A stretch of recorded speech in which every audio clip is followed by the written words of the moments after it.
Oi, pessoal. Então, vamos retornar, né? Vamos ver a parte de embriologia agora. Eu peço desculpas a vocês pela demora, mas é porque o meu pequeno ele adoeceu de novo, né? Mas agora é mais tranquilo, é doença normal, tá só com febre, a garganta com pus. Então, tá mais tranquilo, tá? Então, vamos lá.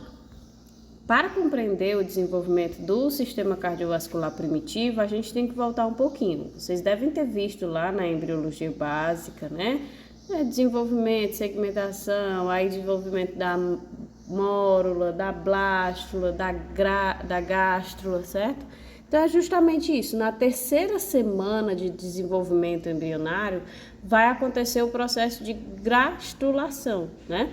Que é o processo que vai estabelecer no embrião as 3 camadas germinativas, que é o ectoderma, o mesoderma e o endoderma, ou seja, vai estabelecer os 3 folhetos embrionários, tá? É importante a gente lembrar que na segunda semana, né, na semana anterior, vai haver a formação do disco embrionário bilaminar, que vai ser composto por aquelas 2 camadas, que é o epiblasto e o hipoblasto. Então, na terceira semana, que é esse processo de gastrulação, né? Esse disco bilaminar, formado pelo epiblasto e pelo hipoblasto, ele vai se transformar em um folheto embrionário trilaminar, contendo o ectoderma, o mesoderma e o endoderma, ou seja, 3 camadas germinativas. Cada camada contém células que irão dar origem a todos os tecidos e órgãos do embrião. Então, desses, o primeiro órgão, o primeiro sistema que é formado no embrião na terceira semana do período embrionário vai ser o coração primitivo ou o sistema cardiovascular, né? Por quê? Por que o coração é o primeiro órgão a ser formado no embrião? Porque todos os eventos seguintes na formação dos demais sistemas, todos os outros sistemas, eles vão precisar de quê, né? Da habilidade do coração, desse sistema cardiovascular, de fornecer oxigênio e nutrientes. Uma vez que nessa fase, né, do desenvolvimento embrionário, a difusão não é mais possível. Então, ele precisa desenvolver primeiro um sistema circulatório e a bomba que vai impulsionar a circulação desse sangue para que consiga fornecer o oxigênio e os nutrientes aos demais locais de desenvolvimento do embrião que estão iniciando o seu processo, né, de desenvolvimento. Então, primeiro tem que se desenvolver o sistema cardiovascular para permitir a nutrição dos demais sistemas que vão se desenvolver. Então, a gente tem, né, na fase de blástula, a parte em que a gente tem a divisão em 2 camadas, que é o que eu mencionei do epiblasto e do hipoblasto. Esse epiblasto ele é formado por 2 membranas chamadas de placa pré-cordal, que indica a região cefálica do embrião, né? E a segunda membrana é a membrana cloacal, que indica a região caudal do embrião, certo? Logo abaixo dessas 2 membranas encontra-se o hipoblasto. Então aí a gente tem a blástula formada por essas 2 camadas, certo? No início do processo de gastrulação, eu sabia que estava errado lá em cima, estava achando estranho. No início do processo de gastrulação, há o surgimento de uma linha primitiva na superfície do epiblasto, que cresce da região caudal, que é onde está a membrana cloacal, em direção à região cefálica ou cranial, que é onde está a placa pré-cordal. Ela não é formada por 2 membranas, o epiblasto não é formado por 2 membranas, pois pronto. Essa linha primitiva, ela vai crescer da membrana cloacal em direção à placa pré-cordal. Só que não vai de uma ponta a outra, certo? Ele vai ali até a região mediana do epiblasto, que é a região central, até formar uma estrutura que a gente chama de nó primitivo. Então, vamos aqui. Esse nó primitivo, ele vai ser rico em células-tronco, que começam a se proliferar e invaginar no centro, descendo em direção ao hipoblasto. Isso vai se acumulando no suco primitivo, que é um espaço mínimo que existe entre o epiblasto e o hipoblasto. Então, quando a gente tem a formação da blástula lá, que tem a camada do epiblasto e a camada do hipoblasto, eles não são completamente grudados, né, pregados. Tem um mínimo espaço entre eles. E quando inicia esse processo de invaginação das células do nó primitivo, ele vai aí ocupando esse espaço entre o epiblasto e o hipoblasto, certo? Que é o suco primitivo, esse espaço, tá bom? Então, ao encostar na camada do hipoblasto, essas células que estão invaginando, que são células tronco, elas vão substituir esse hipoblasto completamente, dando origem ao primeiro tecido embrionário que a gente chama de endoderma. As células que invaginaram, que não deram origem ao endoderma, ou seja, que não substituíram o hipoblasto, vão preencher esse espaço do suco primitivo, dando origem ao mesoderma. E o que ficou acima, o restante do epiblasto, vai dar origem ao ectoderma, formando-se assim as 3 camadas germinativas. Então, a cavidade acima do ectoderma é o que dá origem à cavidade amniótica, enquanto a cavidade abaixo do endoderma dá origem ao saco vitelínico. Entre o ectoderma e a sua cavidade e o endoderma e a sua cavidade está o mesoderma intraembrionário e também a gente tem o mesoderma externo, né? É o mesoderma extraembrionário que não foi oriundo do processo de gastrulação, certo? Então, observem aqui na figura, ó, que vocês estão vendo aí, o embrião foi, né? Aí se ligou ao endométrio, começou ao processo de segmentação, mórula, blástula. Quando ele se transformou em blástula, ele se dividiu nessas 2 camadas, epiblasto, né? E hipoblasto, tá? O epiblasto seriam essas célulazinhas cinzas, né? Mais clarinhas, e o hipoblasto, essa célulazinha cinza mais escura. Acima do epiblasto tem uma cavidade, certo? Que vai dar origem à cavidade amniótica, né? A cavidade amniótica, não, desculpa, a cavidade amniótica, tá certo? E embaixo do hipoblasto também tem uma cavidade que vai dar origem à cavidade ao saco vitelínico, certo? Então, beleza, tenho aí a blástula com essas 2 camadas. O que é que vai acontecer? Acima do epiblasto, ou seja, dessa camada cinza, que é essa figurinha aí que vocês veem maior, né? Que é como se fosse um corte. Vocês estão vendo que a gente tem 2 bolinhas, né? Nas extremidades. Então, essa bolinha de baixo é a região que a gente chama de região caudal, e a gente tem também na outra bolinha a região cefálica. Então, inicia aí o crescimento de uma linha primitiva, como tá aí na figura, né? Começa a progredir uma linha primitiva até o centro do epiblasto. Percebam que essa linha primitiva é esse ponto amarelo que tá aí crescendo, certo? Ela começa a crescer até o centro, ela não vai até a outra ponta do embrião, tá? Então, beleza, quando essa linha primitiva consegue se proliferar até o centro da região do epiblasto, ela vai dar origem no final aí, vocês veem que a ponta, ela tem como se fosse a ponta de uma flecha, né? Nessa partezinha amarela, que é justamente a formação do nó primitivo. E vai ser esse nó primitivo, que é rico em células tronco, que vai iniciar o processo de proliferação dessas células, tá?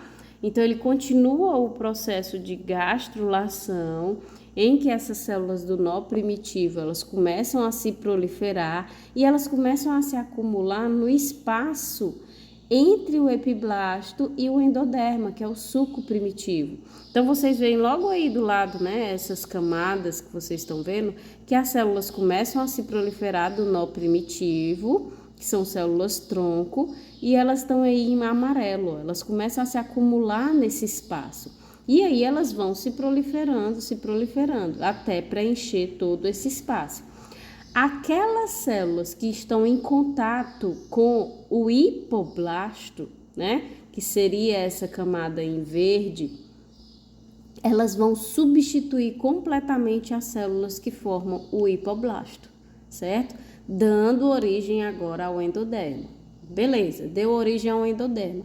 As células que ficaram, né, as células remanescentes que não deram origem ao endoderma, que não substituíram o hipoblasto, vão dar origem ao mesoderma, porque elas ficam aí nessa região mediana, entre o endoderma e entre a camada superior. E aquelas células ali de cima do epiblasto que restaram, vão se diferenciar, vão se modificar para dar origem ao ectoderma. Então, é assim que a gente tem inicialmente a formação desses 3 folhetos embrionários, tá? Então, a gente tem acima o ectoderma, no meio o mesoderma e mais internamente o endoderma, que fica exatamente nesse aspecto aí desse corte que vocês estão vendo na figura. Então, no pedículo umbilical, né, que começa a surgir no 16º dia, uma evaginação, ele começa a surgir no 16º dia como uma evaginação do endoderma. Esse pedículo umbilical, ele vai dar origem ao alantoide, que é uma estrutura que servirá de base para o desenvolvimento do cordão umbilical. Portanto, artérias e veias umbilicais. Por que a gente precisa compreender um pouquinho além da formação direta do sistema cardiovascular, que inclui os vasos e o coração? Porque algumas etapas precisam acontecer para que ele comece a se formar, né? Então, precisa formar o cordão umbilical, ou seja, o feto no início ele ainda não tem a formação do cordão umbilical, né? Assim que ele inicia o seu desenvolvimento, isso só vai acontecer lá para a 3ª semana. Então, ele precisa que ocorra a diferenciação desse alantoide, que é esse prolongamento que vai aí fazendo um caminho por dentro do pedículo umbilical, porque ele vai ser o canal por onde vai entrar as veias que irão ser formadas, né? A veia e a artéria umbilical que vão ser formadas por dentro desse alantoide, por dentro desse canal umbilical. E aí vai culminar na formação do cordão umbilical, certo? Assim, o sistema cardiovascular primitivo, ele vai iniciar a sua formação com a formação dos vasos sanguíneos. E só depois é que a gente tem a formação do coração. Então, a gente precisa primeiro garantir uma circulação, a irrigação, para que a gente consiga formar o coração, certo? Então, esses vasos sanguíneos, eles começam a se formar um dia depois que inicia a evaginação para dar origem ao alantoide. Então, elas começam a se formar no 17º dia do desenvolvimento através de 2 processos. A gente tem a vasculogênese e nós temos a angiogênese. A vasculogênese é a formação de novos vasos através da união de células e a angiogênese é a formação de ramificações desses vasos que se formaram. Então, na vasculogênese, as células do mesoderma irão dar origem às células mesenquimais, que vão se diferenciar em angioblastos, que são as células que vão dar origem às células endoteliais, que é o que vai revestir os vasos sanguíneos, né? Então, esses angioblastos, eles se agrupam e quando eles começam a se agrupar, que é o que a gente chama de ilhotas sanguíneas, né? Eles começam a formar cavidades no interior desses agrupamentos, que já é a forma primitiva do vaso, né? Começar a formar a luz do vaso. Com o surgimento dessas cavidades, algumas dessas células irão mudar sua morfologia, né? Elas vão ficar mais achatadas, numa estrutura pavimentosa, e aí é quando a gente passa a chamar essas células de células endoteliais. Então, elas formam os grupos, nesses agrupamentos acabam se formando as cavidades. Quando se forma a cavidade, essa célula se achata para poder formar o vaso em si, contendo a luz. E por que disse que algumas dessas células vão mudar a morfologia, né? Outras dessas células que estão iniciando a formação do vaso, elas vão dar origem às células tronco hematopoéticas, né? Que são aquelas que podem dar origem às células linfóides e às células mieloides. tá? Por quê? Porque no início do desenvolvimento, ela também tem a produção dessas células ali diretamente na circulação sanguínea. Então, nem todas as células que vão para a vasculogênese, elas vão dar origem apenas às células endoteliais para formar os vasos sanguíneos. Elas também dão origem ao tecido hematopoético, certo? Então, beleza. As células se agruparam, formaram cavidades, e aí, quando formou essa cavidade, formou as ilhotas sanguíneas, começa a mudar a morfologia para ficar mais achatado e constituir o vaso em si. Isso vai acontecer graças à expressão dos genes relacionados à vasculogênese e à angiogênese, que são os VEGFs, né? Os fatores de crescimento dos vasos endoteliais. Então, tudo isso é muito bem, vocês têm que ter isso em mente, né? Muito bem sinalizado no momento do desenvolvimento. Todas as etapas que se seguem do desenvolvimento embrionário são sinalizadas através do quê? Do DNA do embrião. Então, nesse momento, nesse 17º dia, inicia a expressão dos genes que vão codificar para esses fatores de crescimento dos vasos endoteliais, tá? E aí, começa a induzir essas células mesenquimais a se agruparem, a dar origem aos angioblastos, né? Aí esses angioblastos vão se agrupar nas ilhotas sanguíneas, vão realizar a mudança da sua morfologia para formar os primeiros vasos, ok? Em determinado momento, pela expressão de fatores, né, VEGFs mais específicos, a gente tem o início da angiogênese, que é o que eu já falei, que é a ramificação, certo? Então, essa angiogênese é o processo mais importante da vascularização tecidual, porque são as ramificações que garantem que os vasos irão crescer e se estreitar o suficiente para irrigar todo o organismo. Então, através da angiogênese, esses vasos vão invadir inicialmente o saco vitelínico, que forma a primeira circulação do organismo e é essencial para o desenvolvimento do feto até a 4ª semana, né? Enquanto ainda está se vascularizando o alantoide lá no pedículo umbilical para formar o cordão umbilical, né? A primeira circulação que a gente tem é ali no saco vitelínico, certo? Então, é essencial para o desenvolvimento desse feto. Depois, a gente tem as ramificações através do mesoderma extraembrionário, né, pelo alantoide, que conseguem finalizar a formação do cordão umbilical, que irá ser o responsável por trazer oxigênio e nutrientes do feto e remover o CO2 e os excretas, né? Então, observem aqui na figura o processo de vasculogênese acontecendo. A gente tem que as células mesenquimais lá do mesoderma, lembrem, né? Aquela camada do meio do tecido do folheto embrionário, tá? Aqui essas células mesenquimais, elas começam a se diferenciar em angioblastos. Esses angioblastos começam a se acumular, formando as ilhotas sanguíneas. Esse agrupamento, esse acúmulo desses angioblastos começa a formar uma cavidade, né? E aí, através da formação dessa cavidade, essas células começam a mudar a sua morfologia para uma morfologia mais pavimentosa, achatada, formando então o vaso sanguíneo. Observem que algumas das células permanecem dentro, né, da luz do vaso, que é justamente as células que dão origem aí às células pluripotentes do tecido hematopoético, certo? Então, embaixo é só para deixar mesmo mais evidente como é que acontece essa formação. As células, os angioblastos começam a se agrupar, vão formando cavidades. Quando se formam essas cavidades, muda a morfologia das células, né, em volta, aí ela fica mais achatada, formando o endotélio, a célula endotelial, formando o vaso sanguíneo. Aí a gente tem dentro, ó, algumas das células que vão dar origem, né, as células hematopoéticas. Então, observe, isso aí é para a vasculogênese, é para formar o vaso sanguíneo, né? Mas aí, quando vai começar a angiogênese, né? Então, tanto para a vasculogênese como para a angiogênese, a gente tem a secreção dos fatores de crescimento, né? Os VEGFs.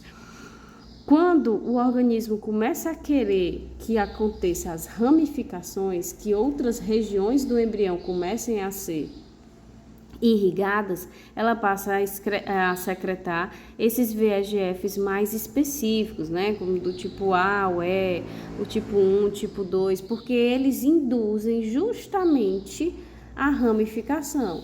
E como é que isso vai acontecer? A gente tem lá, né, o vaso sanguíneo que acabou de ser formado pelo processo de vasculogênese. Então, em uma célula endotelial desse vaso, começa a acontecer um brotamento. Esse brotamento vai se estendendo, essas células vão se proliferando, como vocês estão vendo aí na imagem, né? E aí vai aos poucos proliferando, formando essa ramificação com uma luz interna, ou seja, processo de angiogênese, tá? É justamente a ramificação mesmo, é como a gente vê no final da figura aí, e também dá para ver o corte, ó. No final é o vaso tendo os brotamentos, né? As ramificações acontecendo.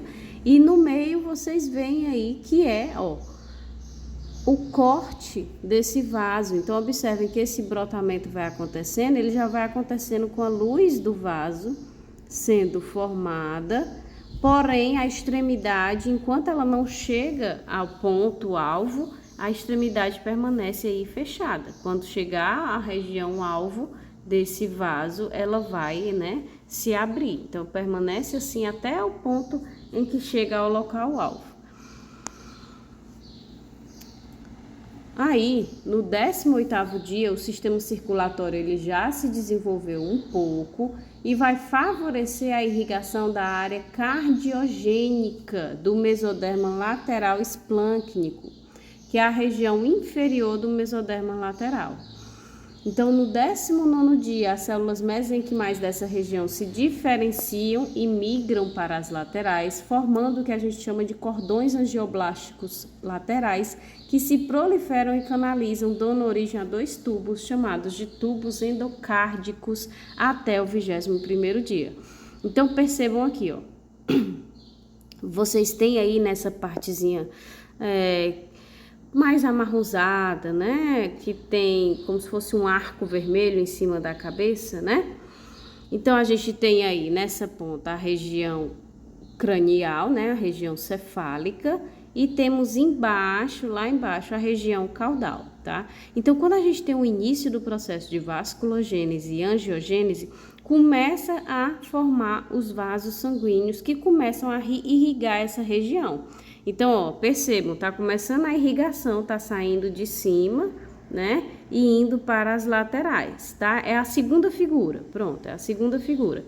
Então, esse processo vermelhinho que tá se desenhando nessa figura é justamente porque a irrigação, ela tá começando, e aí, quando ela começa a irrigar uma região do mesoderma, que é chamado de mesoderma lateral esplâncnico, certo? Por quê? Porque quando a gente tem a separação lá nos 3 folhetos embrionários, o ectoderma, aí vem mesoderma, depois vem o endoderma, esse mesoderma, ele vai se dividir em regiões, certo? Nós temos o mesoderma lateral e nós vamos ter aí o mesoderma central e nós vamos ter o mesoderma lateral, tá? Então, quando ela começa, e esse mesoderma lateral, ele ainda é dividido em 2 pontos, que vocês podem ver aí nessa figura, na terceira figura, que é dos folhetos embrionários.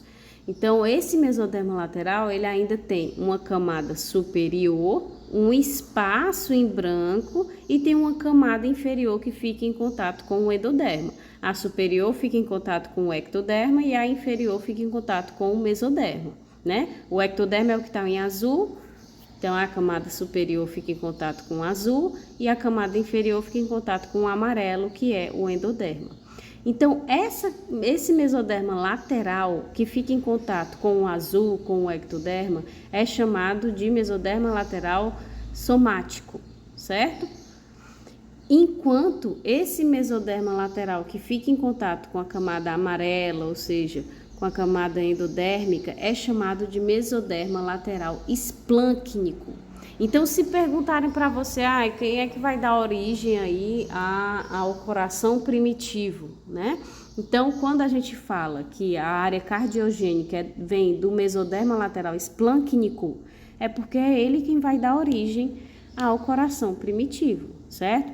Então, vem do mesoderma? Vem do mesoderma, mas tem uma região específica, né? Que é esse mesoderma lateral esplâncnico, ou como vocês estão visualizando aí na imagem, né? Esplancnopleura, tá? Então, esse mesoderma lateral esplânico, quando essa irrigação sanguínea começa, que é a figura do lado, né, a segunda figura, ela começa a irrigar esse mesoderma lateral esplâncnico. E nesse processo, quando ele começa a ser irrigado, as células mesenquimais que compõem esse mesoderma lateral esplâncnico, elas começam a se diferenciar, né, para as laterais, começam a se proliferar e se diferenciar para as laterais, formando o quê? O que a gente chama de cordões angioblásticos laterais, que se proliferam e canalizam, dando origem a dois tubos chamados de tubos endocárdicos. Então, é a última figura aí, ó. O processo de irrigação sanguínea começou, né, a vasculogênese e a angiogênese, e conseguiu irrigar esse mesoderma lateral esplâncnico. Esse mesoderma lateral esplâncnico irrigado favorece a diferenciação e a proliferação das suas células para as laterais, formando cordões angioblásticos que vão se converter nos tubos endocárdicos, ou seja, a gente tem a formação de dois tubos, um para cada lado, né? Porque vocês estão vendo aqui marcado na figura dos folhetos embrionários um mesoderma lateral esplâncnico, né? Que está aqui desse lado direito, mas vocês concordam comigo que do outro lado, né, tem outro mesoderma lateral esplâncnico, que é o que está aí abaixo do ioma intraembrionário, que é esse espaço que existe entre os mesodermas laterais. Então, a gente tem um de um lado e outro de outro. Então, vai acontecer o prolongamento desse do lado direito e vai acontecer o prolongamento desse do lado esquerdo, certo? Por isso que há a formação de dois tubos endocárdicos. Então, essa primeira figura aí que eu não comentei para vocês é só para destacar que nós só vamos ter a possibilidade de formar o coração primitivo, que provém aí desses cordões angioblásticos, desses tubos endocárdicos, se a gente irrigar essa região cefálica, certo? Então, se a gente não tiver o processo de vasculogênese e angiogênese acontecendo anteriormente, isso não vai acontecer, porque é justamente a irrigação dessa região que favorece o desenvolvimento dessa área. Desculpa aí, gente. Que favorece o desenvolvimento dessa área que é chamada de área cardiogênica, certo? Porque é ela que vai dar origem ao ao coração primitivo. Então, a irrigação dessa região extrema na parte cefálica, né, é que dá origem ao que a gente chama de área cardiogênica, tá bom? Então, quando a gente vê o embrião assim, né, mas nesse corte, fica mais fácil de visualizar nessa primeira imagem o que é essa região cardiogênica, que é o topo mesmo, é a região cefálica do desenvolvimento do embrião. Beleza. Então, no início da quarta semana já, né, a gente já sai da terceira semana. Na terceira semana, a gente tem aí a formação dos vasos sanguíneos. Depois da formação dos vasos sanguíneos, a gente vai ter a formação de uma área cardiogênica. Essa área cardiogênica vai iniciar a proliferação do mesoderma lateral esplâncnico, que vai dar origem aos cordões angioblásticos. Esses cordões angioblásticos vão se diferenciar em tubos cardíacos, né? Os tubos endocárdicos, que são dois tubos endocárdicos. Então, até o final da terceira semana, a gente tem a formação dos dois tubos endocárdicos. Beleza. No início da quarta semana de desenvolvimento, no 22º dia, esses cordões endocárdicos vão se fundir em um único tubo, que é o tubo cardíaco primitivo, certo? Isso é favorecido pelo dobramento lateral do embrião, que favorece que esses tubos endocárdicos se fundam no tubo cardíaco, acarretando na formação de constrições e dilatações. Então, quando vocês se lembram lá da embriologia básica, o momento em que há o dobramento, né, do embrião, dos folhetos, se não houvesse esse dobramento, esses tubos endocárdicos não conseguiriam se fundir. Então, é tudo feito assim em etapas muito bem planejadas, né? Para que a gente tenha o favorecimento do desenvolvimento de uma nova vida. Então, esses tubos endocárdicos, a partir do dobramento lateral do embrião, vão se fundir, formando o que a gente chama de tubo cardíaco, né? Então, na formação desse tubo cardíaco, a gente tem algumas regiões de constrições e dilatações, né? Ou seja, onde dá uma apertada e onde dá uma abertura, que são regiões que se espremem enquanto outras dilatam. Então, essas dilatações do tubo cardíaco são os primórdios das cavidades do coração adulto, né? Então, as constrições é justamente para delimitar essas regiões, né? Desses primórdios das cavidades do coração adulto. Então, nesse estágio de desenvolvimento, o coração funcional com circulação sanguínea ineficaz é uma estrutura tubular, é o tubo cardíaco primitivo, né? Então, nós temos delimitados pelas constrições cardíacas, né? Quando a gente tem um aperto, é para delimitar as regiões. E que regiões são essas, né? Nesse tubo cardíaco. A gente tem o bulbo cardíaco, aí a gente tem a abertura formando aí o ventrículo primitivo, aí vem outro aperto para separar de outra região, que é o átrio primitivo, aí vem outro aperto para separar de outra região, que é o seio venoso. Do 23º dia até o 28º dia, o tubo cardíaco primitivo vai sofrer um dobramento. Esse dobramento é um dobramento na direção ventrocaudal e dorsocefálico, certo? Entre o átrio primitivo e o ventrículo primitivo. Esse dobramento vai fazer com que o bulbo cardíaco e o ventrículo primitivo venham para frente, para baixo, e o átrio primitivo e o seio venoso venham para trás e para cima.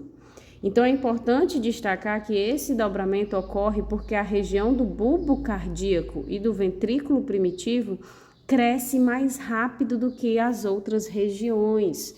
No entanto, o coração primitivo está crescendo dentro de uma cavidade, ou seja, não vai acompanhar esse crescimento. Então, pelo espaço limitado, força-se, né, o dobramento até o 28º dia de desenvolvimento.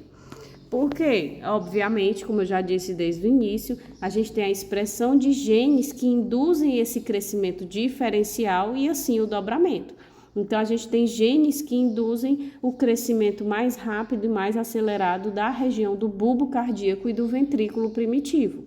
Então, eles crescendo mais rápido no espaço limitado vai forçar esse dobramento, certo? Então, observem aí na figura, né? Nessa primeira figura roxinha, vocês estão vendo justamente, né? A gente tem aí o embrião normal, a gente teve a formação dos tubos endocárdicos, certo? Então, eles estão lá lateralizados. E o que é que acontece? No 22º dia, a gente tem o dobramento desse embrião, dobramento lateral, né? Então, é justamente o dobramento desse embrião, que é o que está acontecendo aí, né? O roxinho com uma linha azul em cima. A gente vai ter a formação também do tubo neural, né? Mas não vamos entrar nessa parte da embriologia do sistema nervoso agora. Então, esse dobramento lateral é que permite que esses tubos endocárdicos se fundam. E aí, quando eles se fundem, eles dão origem ao tubo cardíaco primitivo, certo? Então, o que vai acontecer? Aqui na lateral, né, nessa figura vermelha com azul, vocês veem justamente, a gente tem aí, sem mostrar, né, o embrião, temos só os tubos endocárdicos. Esses tubos endocárdicos, a partir do dobramento lateral, eles se fundem para dar origem ao tubo cardíaco primitivo, que já vai ser a terceira imagem, né? Vocês veem justamente, ó, tem uma partezinha gordinha, aí dá uma apertada, uma parte gordinha, dá uma apertada, que são as respectivas constrições e dilatações que eu mencionei, que formam essas cavidades do coração. Então, beleza, observem justamente nessa figura a formação do tubo cardíaco primitivo. Ele vai ter exatamente essa estrutura que vocês estão vendo lá em cima, na ponta direita superior.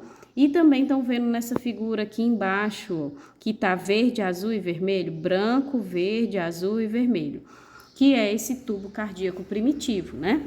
Então, o que é que esse tubo cardíaco primitivo, com essas constrições e essas dilatações, está formando?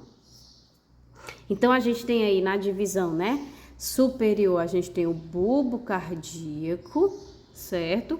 Seguido pelo ventrículo primitivo, seguido pelo átrio primitivo, seguido pelo seio venoso, certo? Então, a gente tem essas 4 delimitações no tubo cardíaco primitivo. E o que é que vai acontecer em seguida, depois da formação do tubo cardíaco primitivo? Esse bulbo cardíaco e esse ventrículo primitivo, que é a parte superior, né, do tubo cardíaco, eles começam a crescer de forma muito acelerada. Nessa figura de baixo fica mais fácil para vocês visualizarem isso, ó. Tem um pontilhado em volta do tubo cardíaco, vocês estão vendo? Então, esse pontilhado, ele simula o espaço que esse coração primitivo, que o tubo cardíaco primitivo tem para crescer. Então, o bulbo cardíaco e o ventrículo primitivo começam a crescer numa velocidade muito maior, né? E aí, pelo espaço limitado por esse pontilhado, inicia o dobramento, né? Então, é um dobramento ventrocaudal, né? E dorso cefálico, tá? Então, o ventrículo, ele começa a descer, ele fica à frente e desce, que é o que dá para ver melhor nessa figura superior mesmo, né? Do lado direito, esse que tá em rosinha, vermelho e azul. Então, começa a descer o bulbo cardíaco e o ventrículo primitivo, eles descem e ficam à frente, justamente porque estão crescendo muito acelerados no espaço limitado, então o dobramento ele é forçado, enquanto o átrio primitivo e o seio venoso começam a subir, né? Ele sobe e fica na região posterior, fica na região de trás, né? Então, você vê que tá indo para a parte de trás e fica aparecendo só a pontinha azul do lado de trás. Esse é o dobramento que vai dar origem ao coração primitivo, né? Então, é o que vai terminar aí até o 28º dia, vai terminar esse dobramento do coração primitivo. E aí, nessa imagem lá da ponta esquerda de baixo, que vocês veem um embrião, é justamente quando a gente já está, né, nesse período com algumas fases já mais avançadas. Então, percebam aí, no centro, a gente tem essa como se fosse uma bolinha saindo do embrião, que é o saco vitelínico, que foi o primeiro processo de irrigação que foi desenvolvido, né, que eu falei para vocês. Ao mesmo tempo, a gente já tem lá no final desenvolvido o quê, né? O cordão umbilical, que foi crescendo através do alantoide, que passa por esse pedículo umbilical, que é essa partezinha bege, né? Então, o cordão umbilical também já foi formado aí. Por quê? Porque o saco vitelínico, né? Ele só vai conseguir ajudar no suprimento do organismo até mais ou menos ali a 4ª semana. Depois dessa 4ª semana, ele não consegue mais ajudar no desenvolvimento do organismo, certo? Quem precisa fazer isso é a própria circulação do feto, ou seja, por isso que precisa ter a formação do cordão umbilical para fazer as trocas, né, de nutrientes e gases diretamente com a mãe. Então, finaliza a formação desse cordão umbilical e aí vocês veem ali no cantinho, como se fosse uma bolinha roxa, né, esse coração primitivo dobrado, né? Com o ventrículo e o bulbo cardíaco à frente para baixo e o átrio e o seio venoso por trás e para cima, tá? Então fica nessa estrutura o coração primitivo. Além disso, né? Só voltando aqui para vocês verem. Vocês veem lá no final essa figura em rosa, né? Como é que fica o coração, né? Então, o ventrículo, ele desceu, ó, ele fica agora na região de baixo, né? E o átrio, ele subiu e foi para a região posterior, região de trás. Então, fica mais ou menos agora parecido com a estrutura final, né? A estrutura do adulto do coração, o átrio em cima e o ventrículo embaixo. Só que vocês sabem que o nosso coração, ele é formado por 4 cavidades, né? O átrio direito, o átrio esquerdo, o ventrículo esquerdo. Então, agora, além desse dobramento que posiciona átrio e ventrículo nas suas respectivas posições, acima e abaixo, a gente também precisa que aconteça o quê? O processo de septação, né? A gente tem que ter a separação entre os átrios e os ventrículos, a separação entre os dois átrios e a separação entre os dois ventrículos. Além disso, tem que ter também a formação, né, das estruturas que separam aí os ventrículos dos seus respectivos vasos. Então, além disso, o coração ele precisa sofrer septações, né? Uma vez que o átrio permanece 1 e o ventrículo 1, o bulbo e apenas o seio venoso já tem uma divisão, né? O átrio, o ventrículo e o bulbo, eles continuam, né, conjugadozinhos juntos. Então, a gente tem que ter a separação em direito e esquerdo, tem que ter a separação do bulbo em artéria aorta e tronco pulmonar, tá? Só o seio venoso que a gente vê que já tem 2 ramificaçõezinhas, então já fica mais ok, mas esses outros 3 precisam passar por esse processo de divisão, de septação, tá? Então, precisa surgir as septações que separem as cavidades em átrio direito, átrio esquerdo, ventrículo esquerdo, bulbo da artéria aorta e bulbo do tronco pulmonar, além das septações atrioventriculares. E isso vai acontecer entre a 5ª e a 6ª semanas, tá? Então, a compreensão do processo de septação, ela é mais fácil quando a gente visualiza tudo separadamente. No entanto, eu preciso que vocês tenham em mente que isso está acontecendo tudo ao mesmo tempo.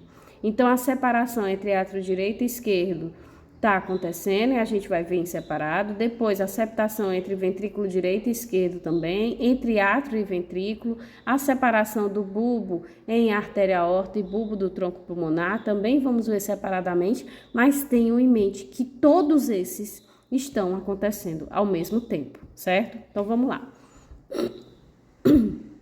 Primeiro a gente vai ver a separação, né? A septação entre os átrios e os ventrículos, que vai ser uma septação incompleta e vai iniciar com a formação das válvulas atrioventriculares. Então, para que isso aconteça agora, no estágio em que o coração ainda é um tubo cardíaco, que era o tubo lá, o tubo endotelial, né? Ou seja, que era aquela estrutura tubular antes do dobramento, ao redor dele continuou a diferenciação do mesodermo esplâncnico. E essa diferenciação dessas células mesenquimais foi agora em células chamadas de cardiomiócitos, que são as células que vão dar origem às células formadoras do miocárdio, são as células que dão origem ao miocárdio, certo? Então, esses cardiomiócitos, eles vão sintetizar uma matriz extracelular, que é chamada de geleia cardíaca. E essa geleia cardíaca vai se posicionar entre o tubo endotelial, que é o tubo cardíaco primitivo, e o miocárdio, que está em desenvolvimento, certo? Então, foi formado o tubo cardíaco primitivo, né? Antes do dobramento, as células mesenquimais, né? Que formaram esse tubo cardíaco primitivo, elas também vão dar origem às células chamadas de cardiomiócitos. Esses cardiomiócitos começam a sintetizar ali o miocárdio. Esses cardiomiócitos que vão dar origem aos miofibras, né, do miocárdio, também são responsáveis por sintetizar uma substância chamada de geleia cardíaca. Essa geleia cardíaca que ele sintetiza vai ficar entre o tubo endotelial e o miocárdio que está em desenvolvimento. Beleza. Essa geleia cardíaca vai ser essencial para a separação entre átrios e ventrículos, porque a partir dessa geleia vão ser formadas estruturas chamadas de coxins endocárdicos, que se formam entre o átrio e o ventrículo primitivos numa região anterior e numa região posterior. Então, de tanto se proliferarem, vão se aproximar para dividir o canal atrioventricular e, posteriormente, as válvulas atrioventriculares irão ser formadas a partir de cristas que surgem ao redor dos orifícios atrioventriculares formados. onde essas cristas irão sofrer uma cavitação e formar as cúspides da válvula mitral e da válvula tricúspide, certo? Então, primeiro a gente precisa que comece. Então, a gente tem lá a geleia real, essa geleia cardíaca que foi sintetizada pelos cardiomiócitos, vai dar origem a estruturas que nós chamamos de coxins endocárdicos. Esses coxins endocárdicos, eles vão se proliferando até praticamente se unirem, certo? E a partir deles, né, na extremidade deles, vão surgir cristas. E são essas cristas que vão sofrer cavitação e vão dar origem às cúspides da válvula mitral e da válvula tricúspide. Vamos ver aqui, né? Então, o que vocês estão vendo aí nessa imagem do lado esquerdo é justamente o tubo cardíaco primitivo, né? Que tem lá as separações, né? Das dilatações e constrições. Então, a gente tem um bulbo cardíaco, o ventrículo primitivo, depois tem um átrio primitivo, certo? Então, percebam, na formação desse tubo cardíaco primitivo, as células do mesoderma lateral esplâncnico, elas continuam a se proliferar, agora se diferenciando para dar origem às células chamadas de cardiomiócitos. Por quê? Porque depois que houve a formação do tubo cardíaco, agora eu preciso realmente colocar ele na estrutura que ele tem de fato. E que estrutura é a do coração? Ele é recoberto pelo miocárdio, né? Então, esses cardiomiócitos, eles vão dar origem ao miocárdio. Só que além disso, além de dar origem ao miocárdio, esses cardiomiócitos também vão acabar secretando uma substância que é chamada de geleia cardíaca, certo? Essa geleia cardíaca, ela vai se acumulando entre o miocárdio e o tubo cardíaco primitivo e vai dar origem a estruturas que nós chamamos de coxins endocárdicos. Então, vai lá, se dobrou o tubo cardíaco agora, né? Houve o dobramento, ficou naquela estrutura mais parecida com o coração, que é o que vocês veem nessa figura da direita, lá em cima, né? Então, a gente tem esses coxins, que é o que está marcado aí, ó, endocardial cushions. Então, a gente tem a formação desses coxins endocárdicos, certo? Então, esses coxins endocárdicos, eles começam a se proliferar, lembrando que os coxins são provenientes dessa geleia cardíaca sintetizada pelos cardiomiócitos. Eles começam a se proliferar para formar a primeira divisão aí entre átrio e ventrículo, né? Então, eles se proliferam para formar essa divisão entre átrio e ventrículo. E aí, vocês observam na segunda imagem que ele se funde, né? Ele se funde completamente. Então, o processo de septação entre átrio e ventrículo é de fato assim. Primeiro, os coxins proliferam para se fundirem completamente. Aí, em seguida, o que é que vai acontecer? A gente tem, né, por sinalização, né, da expressão de vários genes, o processo de apoptose acontecendo entre essas regiões, que é quando você parte para a terceira figura. Então, vocês percebem que aquilo que estava fundido, né? Por que mudou tanto da segunda para a terceira figura? Lembram que eu mencionei que os outros processos de septação estão acontecendo ao mesmo tempo? Então, a gente já está tendo aí a separação entre os átrios e também a separação entre os ventrículos, tá? Então, por isso que mudou bastante. Então, vai acontecer a apoptose de algumas células entre os átrios e os ventrículos. Por quê? Porque o intuito não é separar em direita e esquerdo, não é? E também separar os átrios dos ventrículos. Se eu fechasse completamente o canal entre o átrio e o ventrículo, eu não permitiria a passagem de sangue. Então, não é interessante fechar completamente o canal entre átrio e ventrículo. Mas por que ele não fez apenas uma abertura? Porque ele precisa sinalizar para ter uma abertura entre o átrio direito e o ventrículo direito, que estão em formação, e também vai ter que ter uma passagem entre o átrio esquerdo e o ventrículo esquerdo, que estão em formação, certo? Então, degradou aí essas células para formar essas estruturas em volta, né, desse coxim endocárdico central aí, né, que foi o que permaneceu depois da degradação, da apoptose dessas células, vão começar a se formar cristas a partir dele, desse coxim central. E essas cristas é que vão sofrer um processo de cavitação, né, como se deixasse ela mais fina, mais delgada, e vai dar origem às válvulas que formam as válvulas bicúspide e tricúspide, certo? Então, o primeiro processo de separação entre átrio e ventrículo já aconteceu. É esse que até finaliza aí nessa formação da última imagem, com a separação, né, com a formação das duas cavidades entre o átrio direito e o ventrículo direito e entre o átrio esquerdo e o ventrículo esquerdo. Na septação do átrio primitivo em átrio direito e esquerdo, nós temos que ter a formação de duas membranas de septação, certo? Então, é importante compreender inicialmente que a hematose do feto, ela não acontece nos pulmões dele, né? Os pulmões são o último órgão a amadurecer no feto. Só para vocês terem uma ideia, vai terminar o amadurecimento com 8 anos de idade, né? A partir do momento que o bebê nasce, né, em condições normais, ele já tem o funcionamento, obviamente, dos pulmões, mas o amadurecimento completo do órgão só vai acontecer com 8 anos de idade. Então, a hematose não vai acontecer nos pulmões do feto. Então, a artéria umbilical traz o sangue rico em oxigênio vindo da mãe e entrega ao coração primitivo pela veia cava inferior. A veia cava inferior, ela nos joga sangue no átrio direito, que deveria carregar o sangue desoxigenado, né? Quando a gente viu lá em anatomia, a gente viu fisiologia superficialmente, a gente viu que no átrio direito cai o sangue desoxigenado. No feto, não. Como o sangue rico em oxigênio vem da mãe e essa artéria umbilical, ela se funde ali à veia cava inferior, então vai entregar no átrio, que é para ser o átrio direito, né? Sangue oxigenado.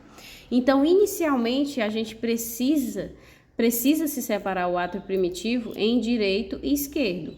Então, para começar isso, o que é que a gente vai fazer? No centro do átrio primitivo existe um orifício chamado de forame 1. E esse forame 1, ele precisa ser fechado, certo? Beleza. No processo de desenvolvimento, há a formação desse orifício e esse orifício tem que ser fechado para a gente não ter extravasamento de sangue. Tá? Vocês vão já entender porque que eu mencionei essa questão da hematose, né? Vindo o oxigênio através da mãe, tá? A gente vai já chegar lá.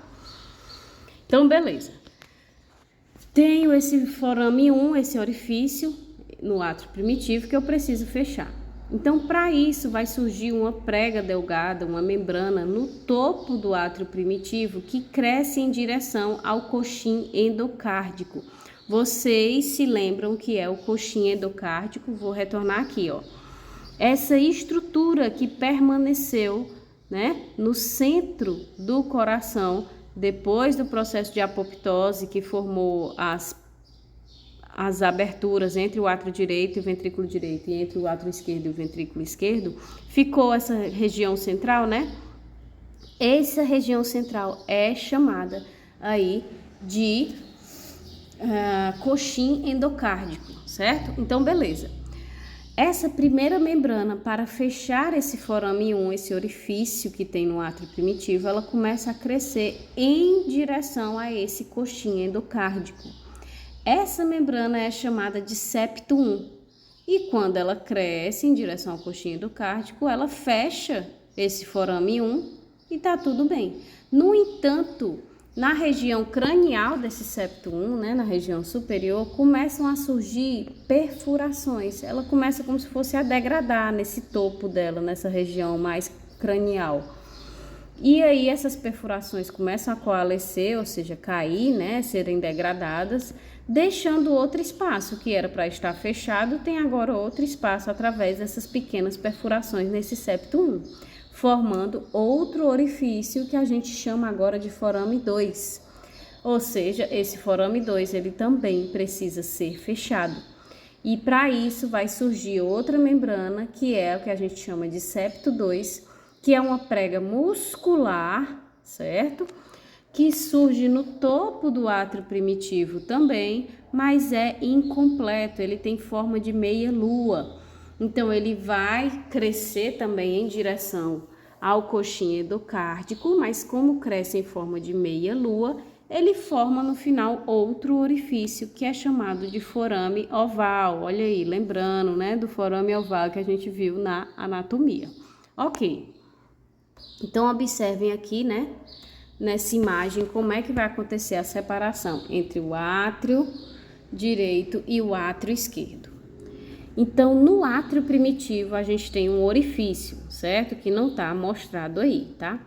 Então, como tem um orifício, eu não quero extravasamento de sangue, eu preciso fechar esse orifício, que é chamado de forame 1, tá? Então, eu preciso fechar o forame 1. Para fechar o forame 1, começa a crescer uma membrana delgada lá do topo do átrio primitivo em direção ao coxim endocárdico. Essa membrana que cresce em direção ao coxim endocárdico é chamada de septo 1. Observem no segundo passo, né, que o septo 1, que é o que está em azul, já está praticamente todo fechado, né? Já está praticamente concluído, fechando o átrio primitivo, dividindo o átrio primitivo em direito e esquerdo, só que vocês observam lá no topo, ó, que tem até escrito foramen secundum aparece, né, que é o segundo forame, ele aparece, que é justamente os orifícios, as perfurações que vão acontecendo no topo do septo 1. Então, vão acontecendo essas perfurações, vai sendo, coalescem, né, elas vão se soltando, e aí, mais uma vez, por mais que ele se conclua, né, essa separação do septo 1, como ele teve essas perfurações, se abre outro buraco, né? Então, se abre o forame 2, que também precisa ser fechado.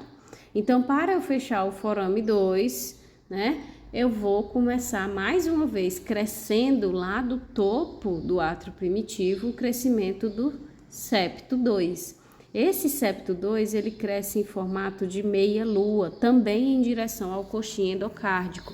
Então, ele vai crescendo, crescendo, crescendo, e ele fecha o forame 2, né? Ele vai bloquear esse contato com o forame 2, mas lá embaixo fica um orifício porque ele cresce em forma de meia-lua. E esse outro orifício que ele forma agora é chamado de quê? De forame oval. E percebam aí que a gente tem um espaço entre o septo 2 e o septo 1. Então, na primeira imagem de baixo, vocês conseguem visualizar esse espaço que existe entre o septo 2, que é o que seria o transparente, e o septo 1, que é o que seria esse azul. Então, o sangue, porque justamente vocês devem estar se perguntando, se separar, né, já que o sangue, ele chega pela veia cava inferior, e desemboca no átrio direito, se eu separar o átrio direito e o átrio esquerdo com a formação desses septos, como o sangue vai chegar no átrio esquerdo? Se não tem como a veia mudar de posição, né, na fase fetal, como é que a gente vai fazer isso? Então, esse orifício, esse forame oval que permanece depois da formação desses dois septos, dessas duas membranas, é justamente para permitir que o sangue que vem da veia cava inferior, oxigenado, ele passe através desse forame oval, entendeu? Então, o sangue vem oxigenado da mãe, entra no átrio direito e vai passar aí pelo forame oval para o átrio esquerdo, né?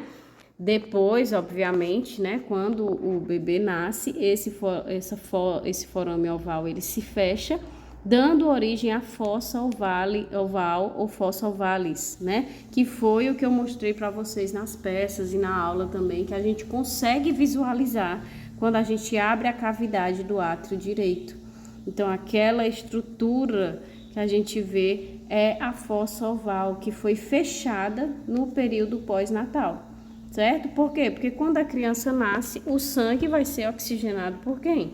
Pelos pulmões da criança, né? A não ser que haja algum problema, mas os pulmões vão fazer o processo de hematose. Não é mais a mãe que vai fornecer o oxigênio para essa criança. Então, vai vir normal o sangue das veias pulmonares saindo lá dos pulmões, oxigenado, e aí dando funcionamento ao sistema cardiovascular do bebê, certo? Esse forame, mas ele já se fecha de imediato, ele se fecha completamente até 1 ano de idade, certo? Então, vai concluir de fato a fossa oval até 1 ano de idade. É por isso que quando a criança nasce com algum probleminha, né, alguma disfunção cardíaca, até 1 ano se consegue colocar uma sonda entre o átrio direito e o átrio esquerdo, porque consegue passar a sonda pelo forame oval, que ainda está um pouquinho aberto. Então, passa-se essa sonda para ver ali como é que está a estrutura, a septação entre o átrio direito e o átrio esquerdo, ver se está tudo funcionando direitinho, tá? Então, ele vai se fechar principalmente como? Vocês percebem que o quê? Na figura de baixo, a primeira figura de baixo. Esse forame oval, ele está na região de baixo. Então, o sangue entra através dele, aí fica aí nesse espaço, né, entre o septo 2 e o septo 1, e o sangue sobe para passar pelo forame 2, né, que é proveniente do septo 1, que foi degradado. Então, a gente tem um buraco embaixo e o outro buraco é em cima. Então, o que é que vai acontecer para fechar esse forame oval e dar origem à fossa oval? Essas membranas, elas vão se colar completamente, certo? Por isso que demora até 1 ano, porque leva tempo para fundir completamente as duas membranas, os dois septos. Então, por mais que exista o buraco, como eles se fundiram, não tem espaço para esse sangue circular, né? Então, elas vão acabar ali se fundindo completamente e impedem a passagem completamente de sangue. E agora, o sangue oxigenado chega normalmente através das veias pulmonares vindas do pulmão do bebê, ok? Então, esse forame oval é uma via de passagem rápida do sangue do lado direito para o lado esquerdo. Isso é importantíssimo para o desenvolvimento fetal, uma vez que o sangue oxigenado chega do lado direito do átrio cardíaco. E para ser encaminhado aos tecidos que precisam de oxigênio e nutrientes, ele precisa ir para o lado esquerdo, porque o coração ele já está em funcionamento no feto, entendeu? Então, o que foi que eu disse lá no início? Por que o sistema cardiovascular é o primeiro a ser formado? Porque todos os outros tecidos que precisam ser formados, eles precisam da circulação sanguínea. Então, não dá para ficar esperando com o fechamento completo, não tem essa condição. Então, a gente precisa que ocorra essa passagem do sangue oxigenado que vem da mãe, do átrio direito para o átrio esquerdo, para que o átrio esquerdo passe para o ventrículo esquerdo e esse bombeie para todo o corpinho do feto que está em desenvolvimento, certo? Então, ele precisa sair do átrio direito, que é onde ele chega, e ir para o lado esquerdo para seguir o seu curso normal, certo? Então, como eu já disse, no nascimento, esse forame oval se fecha através da fusão entre o septo 2 e o septo 1, que se completa até 1 ano de idade. Assim, o átrio primitivo ele é septado, mas a separação dele em direito e esquerdo não consiste na totalidade da estrutura dos átrios direito e esquerdo. Ambos os átrios, né, eles possuem 2 apêndices que a gente viu, que são as chamadas aurículas, né? Portanto, eles são compostos por uma parede lisa e uma parede rugosa. Essa parede rugosa equivale a quê? Aos músculos pectíneos, né? Nas aurículas, a gente vai ter a presença apenas desse músculo pectíneo. É dentro da cavidade dos átrios que a gente vai identificar a presença do músculo pectíneo e também da parede lisa. Especificamente no átrio direito, a gente consegue visualizar, né, na parte anterior um pouco de músculo pectíneo e mais internamente a parede lisa. Já no átrio esquerdo, somente as aurículas, né, vão ser revestidas pela parede rugosa do músculo pectíneo e a cavidade do átrio esquerdo em si é toda lisa, tá? Então, em ambos os átrios, a parede rugosa deles e das aurículas são formadas pela diferenciação do próprio átrio primitivo, certo? Já a parede lisa do átrio direito é formada pela incorporação do corno direito do seio venoso, enquanto a parede lisa do átrio esquerdo é formada pela incorporação das veias pulmonares, tá? Então, o átrio primitivo, ele tem essa separação, mas a sua estrutura completa, né, que é ali a sua cavidade com as aurículas recobrindo a parte anterior, elas envolvem o fusionamento de várias estruturas. Não é só aquele átrio primitivo que a gente viu lá na estruturação do tubo cardíaco, certo? Então, o átrio primitivo vai dar origem a essas aurículas diretamente, certo? Também vai dar origem à parte anterior dos átrios e a parte lisa dos átrios, no caso do átrio direito, ela provém aí a partir da incorporação do corno direito do seio venoso, enquanto do átrio esquerdo, a parte lisa vai provir da incorporação do corno das veias pulmonares, certo? Ah, professora, está incorporando, né, as veias, então vai perder as veias? Não é isso, né? Não, uma coisa não elimina a outra, tá? Vai pegar uma parte desse seio venoso, vai pegar uma parte das veias pulmonares, mas ainda a gente tem a ramificação, né, as extremidades que vão dar continuidade à formação desses vasos, certo? Então tenham em mente, a formação completa do átrio vai envolver tanto o próprio átrio primitivo, como a fusão dele em áreas específicas, né? No direito, a incorporação do corno direito do seio venoso e no esquerdo, a incorporação das veias pulmonares, para dar finalização a esse átrio direito e esquerdo na sua forma final, tá? E a septação, né, vai separar em átrio direito e átrio esquerdo através da formação do septo 2 e do septo 1. Continuando. Então, a gente já viu aí a separação entre átrio e ventrículo, né? Que tem ali a formação no final do coxim endocárdico no centro. Nós vimos a separação dos átrios e agora a gente vai ver a separação entre os ventrículos, né? Para separar ventrículo direito e ventrículo esquerdo. Então, na septação ventricular, temos 2 pontos de prolongamento tecidual em direção à formação do septo. O primeiro vai ser proveniente da crista muscular mediana, que surge no assoalho do ventrículo primitivo e cresce em direção à região cranial do ventrículo primitivo. E o segundo ponto é proveniente das cristas bulbares direita e esquerda e do coxim endocárdico.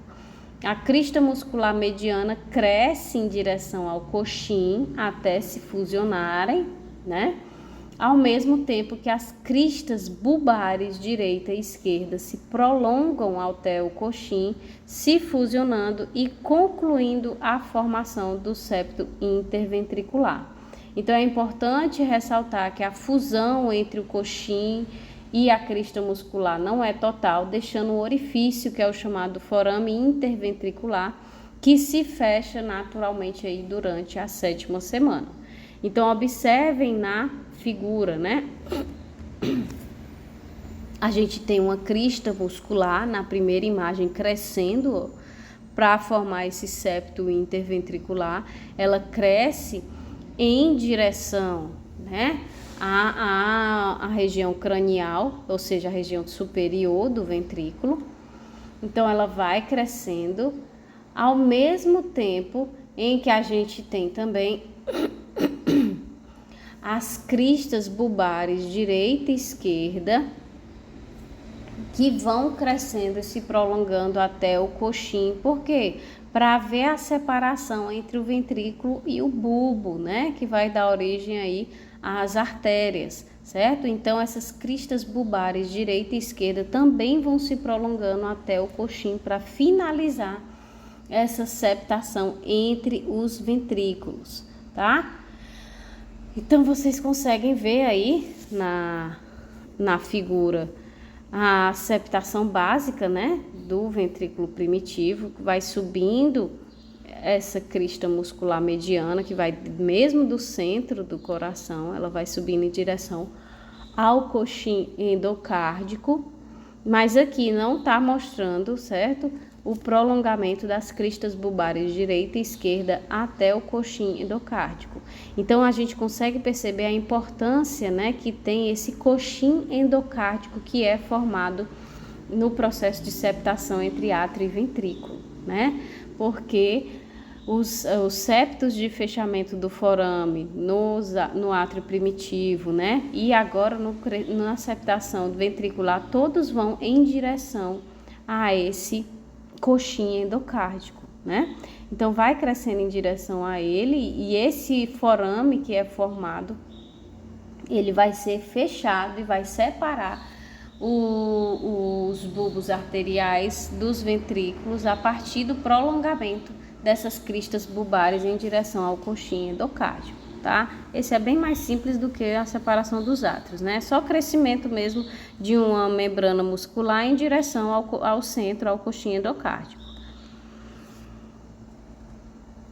Na septação, a última septação, né? A gente viu a separação dos átrios e ventrículos, viu a separação do átrio em direito e esquerdo, vimos a separação do ventrículo em direito e esquerdo.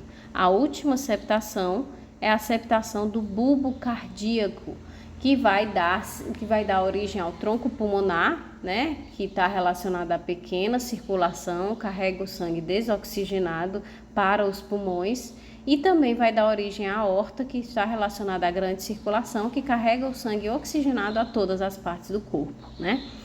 Então, a septação do bulbo envolve o aparecimento de cristas bulbares, né, que a gente acabou de mencionar, que são proliferações mesenquimais na parede do próprio bulbo e na região de fluxo de saída, né, ou seja, onde a gente tem a divisão, que é o tronco arterioso.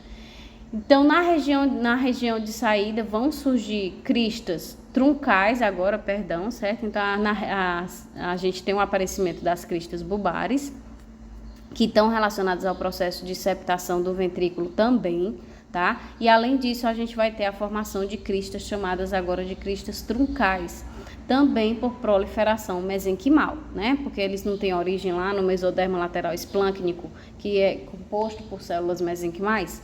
Pronto, essas células vão se proliferar, dando origem a esses dois tipos de cristas. E o que é que vai acontecer? Quando essas cristas se prolongam até se fundirem, elas vão formar o septo aórtico pulmonar, certo? Ou seja, vai separar, né? Iniciar a separação entre a aorta e o tronco pulmonar. No entanto, a formação desse septo ocorre de forma espiralada, e esse giro é que faz com que a aorta saia do ventrículo esquerdo e o tronco pulmonar saia do ventrículo direito. E também as diferenças de posição da aorta em relação ao tronco pulmonar. Às vezes você pega um coração que a aorta está à frente do tronco pulmonar, outras vezes você pega, ela está lateralizada, outras vezes você pega e ela está por trás, né? Que é justamente as diferenças que tem no processo de desenvolvimento do sistema cardiovascular de cada indivíduo. Isso não necessariamente vai ocasionar algum problema cardíaco, né? Alguma deficiência. É só mesmo do processo de desenvolvimento, que é um processo espiralado, que faz com que quando ele se finalize, pode ser que a aorta fique atrás, fique do lado ou fique na frente, tá? Então, a gente tem duas septações, né? Então, a gente tem a septação que separa as duas, né? Em aorta e tronco pulmonar, ou seja, uma septação central. E também a gente tem a septação ali na base, né? Na base do tronco arterioso, certo? Então, vocês percebem aqui, ó, a gente tem um bulbo cardíaco que ainda está unido. Aí a gente começa a ter o prolongamento das cristas, ó. A gente tem aqui as cristas bulbares, tem aqui e tem embaixo, né? Essas cristas bulbares começam a se prolongar e por isso elas contribuem, né, nesse prolongamento delas para o fechamento ali do forame interventricular, que a gente viu anteriormente. Então, elas começam a se prolongar para fechar tanto aqui, né, ou seja, fechar quer dizer o quê? Formar as válvulas, né, as válvulas semilunares da aórtica e a válvula pulmonar. Então ela começa a se prolongar para formar para fechar essa interação entre ventrículo e tronco arterioso. Então elas começam a ter essa prolongação e a gente tem também das paredes, né, desse bulbo a proliferação dessas células mesenquimais, dando origem às cristas truncais, certo? Essas cristas truncais começam também a se proliferar em direção, né, ao centro, para separar o quê? para separar a artéria aorta da artéria pulmonar. Então, vocês conseguem fazer essa visualização, né? Nós temos inicialmente cristas bulbares, que vão fechar aqui a passagem entre ventrículo e tronco arterioso, e temos também as cristas truncais, que vão separar aqui as duas artérias, né? Que é como se estivesse cortando esse tronco arterioso em dois, que é justamente para formar um aorta e o outro tronco pulmonar. E nesse processo de prolongamento das cristas truncais, percebam que esse processo é um processo espiralado, né? Então é por isso que vai se desenvolvendo aqui, essa torção é para garantir que a aorta saia do ventrículo esquerdo e o tronco pulmonar ele saia do ventrículo direito, né? Inclusive nesse processo de desenvolvimento aqui a gente pode ter uma cardiopatia, né? Que é quando a aorta, por exemplo, sai do ventrículo direito e aí a pessoa tem problemas de oxigenação do corpo e aí causa graves danos, né? Então, a gente tem nesse processo de desenvolvimento uma ação coordenada, né, de regulação da expressão dos genes que vão fazer essa proliferação muito bem sinalizada e muito bem regulada. Para que a gente consiga aqui, ó, nessa segunda imagem do lado direito, fazer essa separação já começa a ter a separação completa entre o tronco pulmonar e a artéria aorta, certo? Cada um saindo do seu respectivo ventrículo de forma correta. Finalizando como aí na figura de baixo com a separação completa, né? A gente tem a separação do tronco pulmonar e da artéria aorta, que normalmente apresentam-se dessa forma, né? Quando a gente visualiza o coração de frente, o tronco pulmonar à frente da aorta, mas pode acontecer devido a esse processo de espiralação da gente identificar outras formas anatômicas, certo? Finalizado isso, finalmente a gente tem aí o sistema cardiovascular do feto completamente formado, né? Obviamente com a presença do forame oval, que faz a circulação do sangue do átrio direito para o esquerdo até o momento do nascimento, né? Porque ele ainda está recebendo o sangue da mãe direto no átrio direito. Mas o que vai acontecer é isso, o coração é formado na forma de um tubo, esse tubo, por estar crescendo muito rapidamente, ele começa a se dobrar, esse dobramento vai dar origem ao coração primitivo, que vai ter um átrio primitivo, um ventrículo primitivo e um bulbo primitivo, um bulbo arterioso, certo? Também vai ter o seio venoso, mas que já tem as suas divisões, que vão dar origem à veia cava e às veias pulmonares. A partir disso, desse dobramento, a gente começa a ter o processo de cavitação, ou seja, para formar as 4 câmaras do coração. Então, a gente tem a septação entre o átrio e o ventrículo, a gente tem a septação entre átrio direito e esquerdo, a gente tem a septação interventricular e nós também temos a septação do tronco arterioso, do bulbo arterioso, para separar a aorta e o tronco pulmonar, certo? Tudo isso envolve o prolongamento de células que vão formando separações, né, os septos, que vão aí culminar na formação das 4 cavidades do coração. Ok, pessoal? Tranquilo? Então, gente, qualquer dúvida vocês falem comigo.